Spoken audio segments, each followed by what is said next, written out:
Welcome to my channel, Basic of Cath Lab. Please like, share, and subscribe the channel.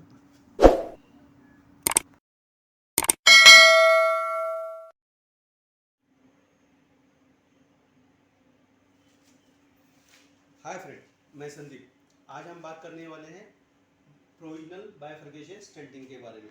Provisional bifurcation stenting basically क्या होता है? Provisional means what we are planning for it, we are not going directly to for the bifurcation stenting. हम directly bifurcation stenting के लिए नहीं जा रहे। हमारा ऐसा कहना है कि अगर हमें ऐसा लगता है कि हम अगर मेन ब्रांच में स्टेंट करेंगे और शायद कदाच अगर बाय साइड ब्रांच जो है वो पिंच हो जाता है तो उसमें हमें स्टेंट की ज़रूरत पड़ेगी हमें। तो उस वक्त जो स्टेंटिंग करते हैं उसको प्रोविजनल बाइफरकेशन स्टेंटिंग बोलते हैं। तो ये जो हमारे मेडिना स्कोर है, जो मेडिना स्कोर हमने लिखा है वो कौन सा इसमें आएगा? मेन ब्रांच है लेकिन साइड ब्रांच में कोई लीजन है नहीं है। तो ये होगा जब साइड ब्रांच में कोई लीजन नहीं है लेकिन साइड ब्रांच के बाजू में ही कोई लीजन है तो उसको हमें स्टेंट करना पड़ेगा और साइड ब्रांच ट्रैक हो सकती है उसमें, तो होगा provisional bifurcation stenting. Provisional bifurcation stenting में दोस्तों हम क्या करेंगे? जैसे कि हम नॉर्मली एंजियोप्लास्टी करते हैं उस तरीके से एंजियोप्लास्टी हो जाएगा हमारा। और यहाँ पे कोई डॉक्टर यहाँ पे जब प्रोविजनल बाइफरकेशन स्टेंटिंग कर रहे हैं तो शायद कोई डॉक्टर यहाँ पे पीटी से वायर रख के प्रिजर्व करने की कोशिश करेंगे साइड ब्रांच को, या साइड ब्रांच को प्रिजर्व करने की कोशिश करेंगे। और एक वायर आपका मेन ब्रांच में भी होगा। तो ये जो मेन ब्रांच में आपका जो वायर होगा दोस्तों, उस पे हम लोग साइड ब्रांच को कभी छेड़ेंगे नहीं प्रोविजनल स्टेंटिंग में। तो हमारा जो लीजन है तो हम उसको पहले बलून के साथ फुला देंगे। बलून के साथ फूलने के बाद रीजन को हम बलून के साथ फुला देंगे तो ये ऐसा कुछ आएगा मॉनिटर पे कि आपका साइड ब्रांच यहाँ पे दिखाई दे रहा होगा। हम बलून से फुलाने के बाद बलून को निकाल देंगे और यहाँ पे वापस उस जो अपना लीजन है उसको हम स्टेंट कर देंगे। और इस वक्त ये जो आपका वायर होगा ये यहाँ पे ट्रैप रहेगा, इस वायर आपका ट्रैप रहेगा और आपका जो स्टेंटिंग रहेगा वो कुछ इस तरीके से रहेगा। तो ये आपका प्रोविजनल स्टेंटिंग में आपका ये स्टेट लग जाएगा मेन ब्रांच में और आपका साइड ब्रांच में वायर वैसे ही रहेगा। साइड ब्रांच में वायर रहने के बाद आप अपना जो वायर है इसको अगर आप निकालना चाहते हो, साइड ब्रांच पेटेंट है तो निकाल भी सकते हो।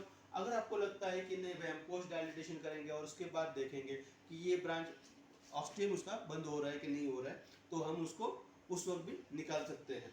तो साइड ब्रांच का वायर का मतलब ये होता है कि अगर आपका ड्यूरिंग प्रोसीजर अगर ये आपका साइड ब्रांच टोटल बंद हो जाता है तो आपको वायर कहाँ, वो रीजन कहाँ था, वो साइड ब्रांच कहाँ था, वो देखने के लिए आपको इजीली आप वहाँ पे जा सको, री एंटर कर सको, इसके लिए वो वायर रखना जरूरी होता है।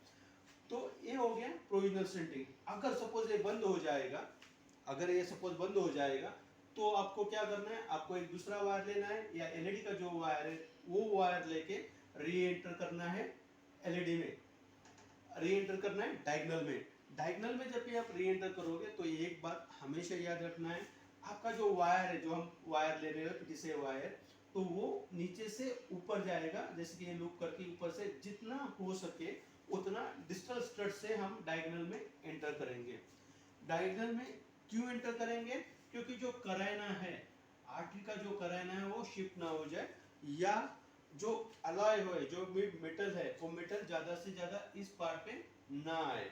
तो इसके वजह से हम वो कर देते हैं। लेकिन इन दिस केस में ऐसा होगा जब आप डाल रहे हो बाइफरकेशन स्टेंटिंग में, तो जब भी आप बाइफरकेशन स्टेंटिंग करोगे तो आपका एक आर्टरी का मेन ब्रांच का जो स्टेंट है वो हो चुका होगा, हो चुका है, और आपने वापस इस ब्रांच में वायर आपने क्रॉस कर दिया है और इस वायर में भी आपने सिक्योर कर लिया है दूसरे से।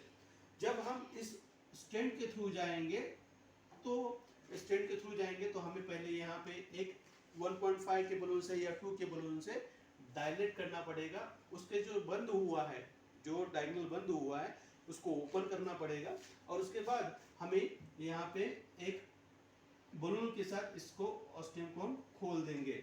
और ये ऑस्टियम को खोलने के बाद दूसरा जो स्टेंट होगा प्रोविजनल स्टेंटिंग में, दूसरा जो स्टेंट होगा वो एक स्टेंट ए, एक स्टेंट और एक स्टेंट बाइफरकेशन में एक स्टेंट रहेगा। तो ये हमने प्रोविजनली किया है, बंद हो जाएगा तो करना है इसलिए हमने कर दिया है।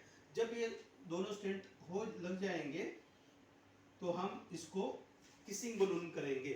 किसिंग बलून करने समय हमें कुछ करने की जरूरत नहीं होगी, क्योंकि हमारा जो पहला वायर है जो डायगोनल में गया है वो स्ट्रट्स के थ्रू गया है। तो यहाँ पे हमें बलून रख के दोनों आर्टरी में बलून रख के आप ऐसे किसिंग बलून कर सकते हो कि उसका करैना और जो अलय वो अच्छी तरह से रहे और दोनों बंद ना हो। तो ये किसिंग बलून आप करोगे इस पे, तो ये हो गया प्रोविजनल स्टेंटिंग। प्रोविजनल स्टेंटिंग की एक बात ये होती है कि आप जब भी कोई बाइफरकेशन स्टेंटिंग करते हो तो उसमें बेसिकली आपको साइड ब्रांच को पहले प्रिजर्व करते हैं और मेन ब्रांच को बाद में करते हैं। लेकिन प्रोविजनल स्टेंटिंग एक ऐसी स्टेंटिंग है जहाँ पे हम मेन ब्रांच को पहले स्टेंट करते हैं और साइड ब्रांच को बाद में करते हैं, प्रोटेक्ट करते हैं। लेकिन अगर आपका साइड ब्रांच, अब दूसरा कोई टेक्निक यूज कर रहे हैं और आपका साइड ब्रांच जो है वो मेन ब्रांच से थोड़ा सा बड़ा है, तो आप पहले इसको जो मेन ब्रांच है उसको आप साइड ब्रांच की तरह ट्रीट कर सकते हो। यानी पहले स्टेंट साइड ब्रांच में डालो, मेन ब्रांच में डालो क्योंकि वो साइड ब्रांच से छोटा है, और उसके बाद जो साइड ब्रांच है उसको मेन ब्रांच की तरह ट्रीट करके उसमें बाद में स्टेंट डाल सकते हो। तो ये जो हो गया ये हो गया है प्रोविजनल बाइफरकेशन स्टेंटिंग। तो दोस्तों अभी हम जो आगे बात करने जा रहे हैं वो बात करने जा रहे हैं टी स्टेंटिंग की, जो अगले एपिसोड में आपको, अगले वीडियो में आपको हम बताने जाने वाले हैं।